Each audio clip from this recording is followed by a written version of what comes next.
Primeiro, queria entender, porque não há nenhum indício por meio de investigações, nem da Polícia Federal, nem da Polícia Civil, de que o governo Lula tenha, ligações diretas com organizações criminosas, é importante destacar. Sobre as ligações do presidente Lula com o crime organizado, é muito fácil explicar, vide a proximidade que o Lula tem com o Nicolás Maduro, que hoje está dentro de uma prisão em Nova York, justamente com acusações de narcoterrorismo. O Maduro, que é amigo do Lula, Maduro, que a campanha foi financiada com dinheiro do PT, pelo marqueteiro do PT, o Maduro, que é conectado a esse Evo Morales, que é o cocaleiro, que também é amigo do Lula, membro do Foro de São Paulo. É muito fácil explicar que a primeira-dama do tráfico sendo recebida dentro dos ministérios do governo Lula. É muito fácil explicar a forma como o Lula e o próprio ministro da Justiça, que hoje é ministro do Supremo Tribunal Federal, acessam comunidades dominadas pelo tráfico de drogas no Rio de Janeiro. É muito fácil. Eu posso passar aqui o dia falando sobre as conexões entre a esquerda brasileira e o tráfico de drogas. E essa certamente é a melhor notícia do dia. O governo dos Estados Unidos decidiu classificar as facções brasileiras Comando Vermelho, CV, e o primeiro comando da capital, PCC, como organizações terroristas. Em comunicado publicado nesta quinta-feira, dia 28/5, o secretário de Estado americano Marco Rubio afirmou que o CV e o PCC são duas organizações criminosas mais violentas do Brasil e que serão designadas como organizações terroristas estrangeiras a partir do dia 5 de junho, ou seja, do mês que vem. Oi, Paulo, seja muito bem-vindo ao Poder Expresso, um prazer conversar com você. Paulo, Flávio Bolsonaro, ele não teve só com o presidente Donald Trump, só entre aspas, né? Ele também se reuniu com o J.D. Vance, com o vice-presidente, teve com o secretário adjunto de Estado, teve com um dos principais assessores do presidente. Eu queria que você começasse fazendo para nós um balanço dessa viagem. Qual que você que estava presente em todas as reuniões, inclusive na reunião com o Trump, qual que você acha que foram os pontos mais importantes tratados por Flávio Bolsonaro nos Estados Unidos?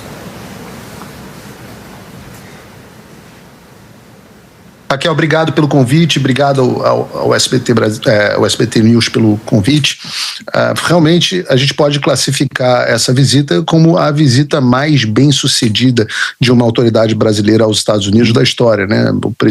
O candidato senador Flávio Bolsonaro foi recebido pelo presidente dos Estados Unidos dentro do Salão Oval, recebeu inclusive uma comenda pessoal do presidente, o challenge coin dele, essa moedinha que eu recebi uma também aqui, uma medalhinha que ele dá para as pessoas que ele gosta, foi recebido de forma muito cordial dentro do Departamento de Estado pela maior autoridade responsável pelo Brasil, a segunda maior autoridade do Departamento de Estado da Diplomacia Americana. Em seguida foi em uma nova visita à Casa Branca, foi recebido numa longa conversa com o secretário Marco Rubio, o homem mais poderoso da diplomacia do mundo, e em seguida pelo vice-presidente dos Estados Unidos. Foram convites separados que acabaram se coordenando em uma longa agenda. Aliás, uma breve ajuste aqui ao que a repórter falou, não foi uma breve reunião com o presidente Donald Trump. Nós passamos cerca de 1h40 na visita, dentre as quais 1 hora aproximadamente com o presidente Donald Trump.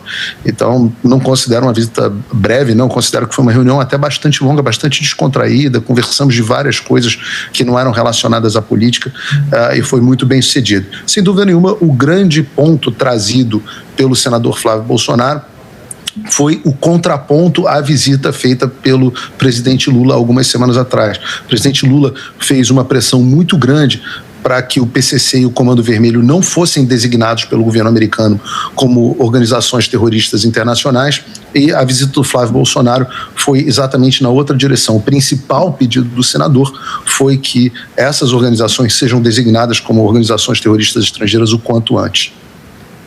Paulo, por que vocês consideram, e pergunto vocês, porque você estava acompanhando ele o tempo todo, então, compartilha da mesma visão, é do mesmo grupo político, por que vocês consideram isso tão relevante e por que vocês divergem do governo brasileiro que vê isso como uma intervenção americana no Brasil? Você pode nos explicar? Posso explicar com prazer, Raquel. Nós divergimos do governo brasileiro talvez por conta das conexões que o governo Lula tem com uma rede muito próxima do tráfico internacional de drogas. Do nosso ponto de vista, nós entendemos que hoje 1/4 da população brasileira vive em territórios dominados pelo tráfico de drogas e por organizações criminosas, 1/4 da população brasileira. Se você pegar um outro dado, 56% da nossa população que reside nas capitais do Brasil se sentem impotentes diante do crime organizado. Eu sou do Rio, eu vivi isso muito perto, eu sei o que é viver numa cidade que é dominada por organizações que agem de fato como terroristas, organizações que fecham ruas, organizações que queimam ônibus, organizações que tocam terror e as pessoas não conseguem trabalhar, organizações que impedem que o Estado chegue na casa das pessoas mais vulneráveis, porque, claro, o rico acaba sofrendo um pouco menos, vive no condomínio, anda de carro blindado, a classe média mais sofre, a classe média sofre, mas acima de tudo quem mais sofre é o pobre que não consegue chamar uma ambulância porque a rua está bloqueada pelo SAMU, o pobre que não tem alternativa para comprar gás porque tem que comprar com a milícia ou com o tráfico, que hoje em dia virou a mesma coisa, o pobre que tem que pagar a internet dessas pessoas, a TV a cabo, o pobre que tem que pagar a proteção para ter o seu estabelecimento dentro de uma favela, dentro de uma comunidade. Então, isso pro senador Flávio Bolsonaro, e é uma ideia que eu incorporo também, que é muito minha também, isso é muito caro. É hoje um dos maiores problemas que o Brasil tem. Quando você pega, por exemplo, de novo, a minha cidade, o Rio de Janeiro é talvez a cidade mais bonita do planeta Terra. Por que o Rio de Janeiro tem um número? Eu moro hoje em Orlando. Orlando recebe 70 milhões de visitantes por ano. O Rio de Janeiro recebe 1 milhão. Por quê? Por um motivo muito simples. Porque o Rio de Janeiro é um lugar inseguro e percebido como inseguro. E é inseguro não por conta dessas organizações, não por conta apenas de crimes locais, mas por conta dessas organizações que são hoje organizações transnacionais, elas estão fora do Brasil. A gente está acompanhando agora, por exemplo, o caso do traficante que está sendo extraditado para o Brasil, que foi preso na Bolívia. Na mesma Bolívia do cocaleiro Ivo Molares, amigo do Lula, membro do Foro de São Paulo, que está tentando dar um golpe de Estado no presidente Luiz Arce. Não é golpe de Estado com batom e Bíblia, não. É golpe de Estado mesmo, fechando a rua. Cochabamba e acho que La Paz, as duas cidades estão fechadas. Então isso é muito caro para a gente. A destruição dessa rede é uma coisa muito cara. E eu posso dizer uma coisa a você, Raquel. Choca as autoridades americanas e chocou as autoridades americanas quando o presidente Lula veio algumas semanas atrás aos Estados Unidos para fazer lobby em favor de traficantes. Choca as autoridades americanas. Isso é uma vergonha para o Brasil e eu acho que eles tiveram uma visão muito positiva de ver que há uma alternativa no Brasil que é contra o crime organizado, com todas as consequências que isso tem para os Estados Unidos. Hoje o PCC e o Comando Vermelho lavam dinheiro para todas as organizações terroristas do mundo e para todos os cartéis já sancionados pelos Estados Unidos. Então, eu creio que se isso acontecer, se essa designação acontecer, Flávio Bolsonaro terá feito mais pela segurança pública no Brasil como pré-candidato do que Lula fez em 3 mandatos como presidente. Paulo, nossos analistas também querem conversar com você. Vou chamar o Yander Porcela. Paulo, houve relatos de que nessa conversa o presidente Donald Trump chegou a mencionar o presidente Lula, teria feito elogios ao presidente Lula. Eu queria que você relatasse para a gente como foi essa conversa, essa menção ao Lula e se vocês fizeram algum tipo de contraponto. Claro que foi mencionado o presidente Lula. Nós fomos lá, inclusive, para contrapor a visita do presidente Lula. Então, obviamente, o nome do Lula foi mencionado. Ele não fez elogios, ele fez um elogio, falou, ele é muito dinâmico. E fez outros comentários, que não foram muito elogiosos, eu posso dizer assim, que eu não posso comentar aqui, porque senão eu estaria violando aqui a privacidade de uma reunião com o presidente dos Estados Unidos. Não sei se ele gostaria de externar isso. Posso falar a respeito do dinamismo, porque foi algo que ele próprio postou nas redes sociais após o encontro. Mas sim, nós fizemos um contraponto, explicamos o que o Lula está fazendo com o Brasil, a conexão dele e benevolência dele, inclusive, com essas organizações criminosas, explicamos a situação na qual se encontra o Brasil, o problema do endividamento das famílias brasileiras, a situação da dificuldade da insegurança jurídica, muito importante, falamos sobre a questão da liberdade de expressão. O governo Lula emitiu 2 decretos na semana passada que cercearam ainda mais a liberdade de expressão do povo brasileiro. Então, falamos, sim, sobre o presidente Lula e fizemos um contraponto ao desastre que ele está fazendo no Brasil para falar como será diferente um governo Flávio Bolsonaro a partir de janeiro de 2027. Passo a palavra para Vitória Abel, Paulo. Olá, Paulo. Primeiro, queria entender, porque não há nenhum indício por meio de investigações, nem da Polícia Federal, nem da Polícia Civil, de que o governo Lula tenha, né, ligações diretas com organizações criminosas, é importante destacar, mas eu queria que o senhor destacasse para a gente, principalmente, como que agora Flávio Bolsonaro, diante das recentes indícios de ligação dele com Daniel Vorcaro, por meio do caso Dark Horse, como que ele vai se posicionar na campanha presidencial que vai ocorrer até outubro desse ano. Isso acabou prejudicando ele de alguma forma nas pesquisas de intenções de voto. Queria saber se também esse encontro com Trump faz parte de uma estratégia de fato para Flávio Bolsonaro se recolocar no jogo. Sobre as ligações do presidente Lula com o crime organizado. É muito fácil explicar, vide a proximidade que o Lula tem com o Nicolás Maduro, que hoje está dentro de uma prisão em Nova York, justamente com acusações de narcoterrorismo. O Maduro, que é amigo do Lula, Maduro, que a campanha foi financiada com dinheiro do PT, pelo marqueteiro do PT, o Maduro, que é conectado a esse Evo Morales, que é o cocaleiro, que também é amigo do Lula, membro do Foro de São Paulo. É muito fácil explicar que a primeira-dama do tráfico sendo recebida dentro dos ministérios do governo Lula. É muito fácil explicar a forma como o Lula e o próprio ministro da Justiça, que hoje é ministro do Supremo Tribunal Federal, acessam comunidades dominadas pelo tráfico de drogas no Rio de Janeiro. É muito fácil. Eu posso passar aqui o dia falando sobre as conexões entre a esquerda brasileira e o tráfico de drogas. O fato da Polícia Federal não investigar realmente é meio curioso, né? Você pode pensar aqui que as pessoas que mais combateram o tráfico de drogas hoje no Brasil estão todas na prisão. O presidente Bolsonaro, o presidente que mais apreendeu drogas no Brasil, está na prisão.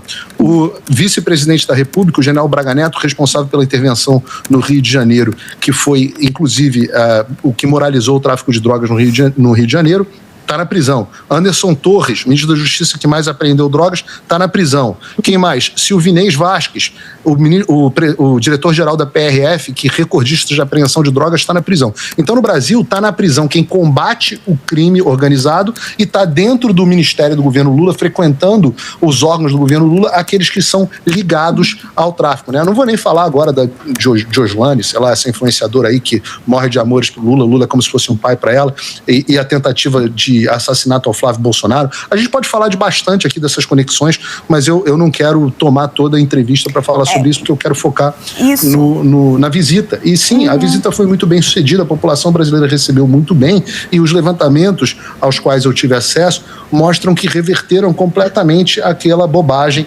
envolvendo o Dark Horse, que foi, digamos assim, superada, pelo menos segundo os levantamentos na internet. Paulo, eu queria focar nas articulações. Não é fácil conseguir a agenda de todas essas autoridades no espaço de 2 dias. Queria falar um pouquinho do seu papel e do papel do Eduardo Bolsonaro. Quanto tempo foi de planejamento para essa visita? Como vocês conseguiram, está todo mundo se perguntando isso, marcar todos esses encontros? Durante quanto tempo isso foi planejado? Olha, Raquel, ao contrário do Lula, nós não temos o Joesley Batista doando milhões de dólares para a campanha do Trump para conseguir acesso, para ter facilidade aqui de conseguir acessar o presidente dos Estados Unidos. É muito difícil acessar o presidente americano, né? Uma coisa engraçada, que depois da reunião com o Trump, no dia seguinte, quando a gente voltou à Casa Branca, as pessoas ficaram falando assim pra gente, poxa, as pessoas de dentro da Casa Branca, falando, poxa, vocês tiraram uma foto no Salão Oval com o Trump, a gente sempre quis tirar essa foto e não consegue. Pessoas próximas, às vezes do primeiro escalão do governo.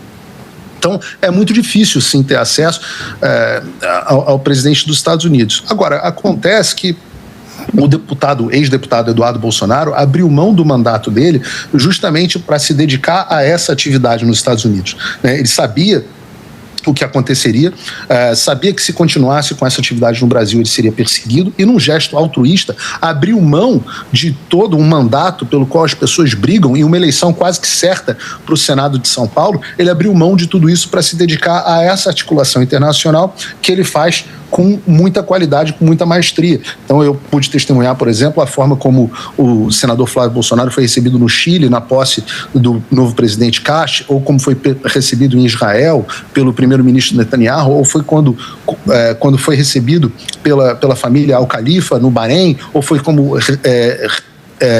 recebido pelo MBZ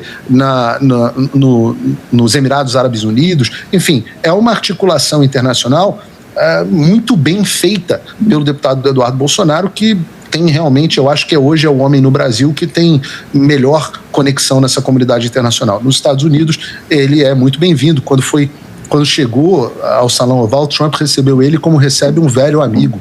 E no Brasil as pessoas podem reclamar, podem espernear, mas aqui nos Estados Unidos o deputado Eduardo Bolsonaro é muito respeitado. Mas durante quanto tempo vocês já vinham planejando e articulando essa visita?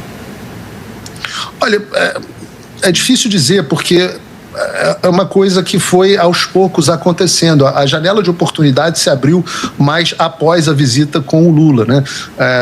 O Joesley fez aquele pedido ao Lula, insistente, aquela ligação ao lado do Lula para o Trump para tentar desbloquear aquela visita, a contragosto da equipe do presidente dos Estados Unidos, mas quando aconteceu aquela visita, as pessoas explicaram ao presidente: olha, existe um outro candidato que está liderando as pesquisas para as intenções de voto, que é da família Bolsonaro, é filho do seu amigo e ex-presidente Jair Bolsonaro, e ele é uma pessoa muito interessante. O Trump falou: olha, eu tenho interesse em conhecê-lo, e há cerca de 10 dias fez uma visita, fez contato conosco e um convite formal ao senador para que ele fosse à Casa Branca.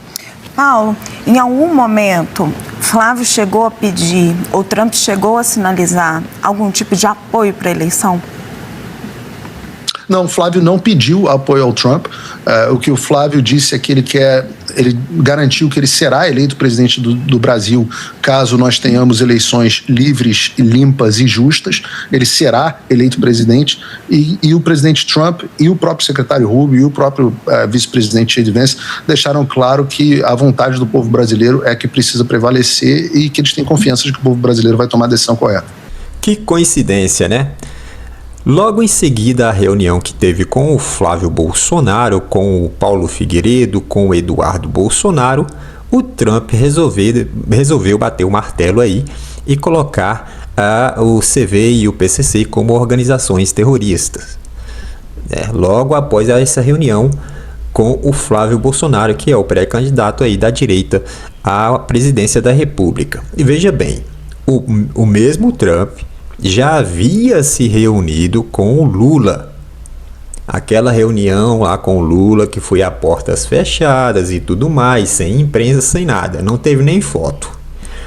Então, nessa reunião com o Lula, houve aí uma conversa também, e que ninguém ficou sabendo, na verdade, o conteúdo da conversa.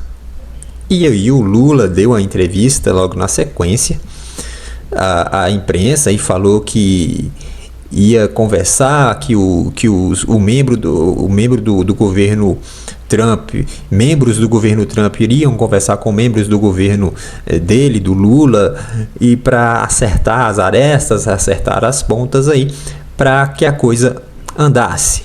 E uma das questões que, segundo o Lula, foi colocado à mesa é a questão do combate ao crime organizado, que é uma pauta aí que o Trump vem batendo aí há muito tempo, né? Vem combatendo há muito tempo.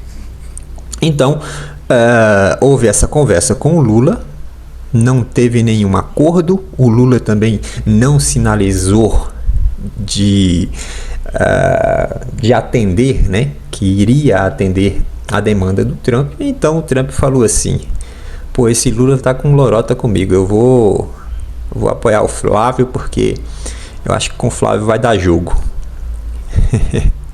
E foi exatamente o que aconteceu, né? Foi exatamente o que aconteceu na reunião com o Flávio colocou todas as demandas, né? Falou que, ao contrário do Lula, ele quer que, de fato, o CV e o PCC, ele queria, né? Porque já aconteceu o que ele estava pleiteando aí com o Trump.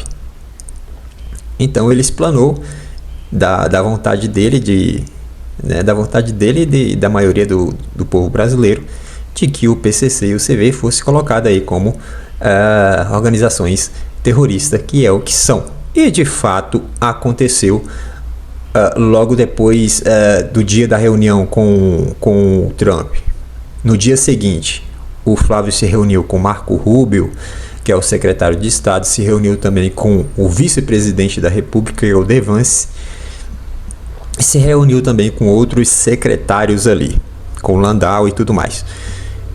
E aí, um dia posterior a todas essas reuniões,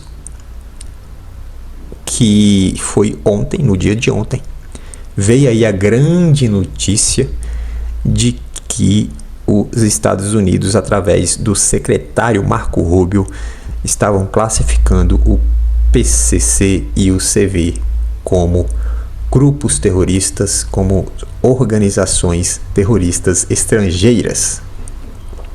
Uma grande vitória aí para a direita, uma grande vitória para o povo brasileiro, uma grande vitória para o Brasil, graças à ajuda aí dos Estados Unidos. Evidentemente que os Estados Unidos não está fazendo nenhum favor ao Brasil. Os Estados Unidos, na verdade, os Estados Unidos têm interesses aí por trás, né? Tem interesses aí por trás, que é justamente o que o Trump já deixou muito bem claro, né? Que o mercado do narcotráfico, né, a nível mundial, seria combatido no seu governo, e é justamente isso que ele está fazendo, e fazendo muito bem, por sinal. E chegou então a vez do Brasil.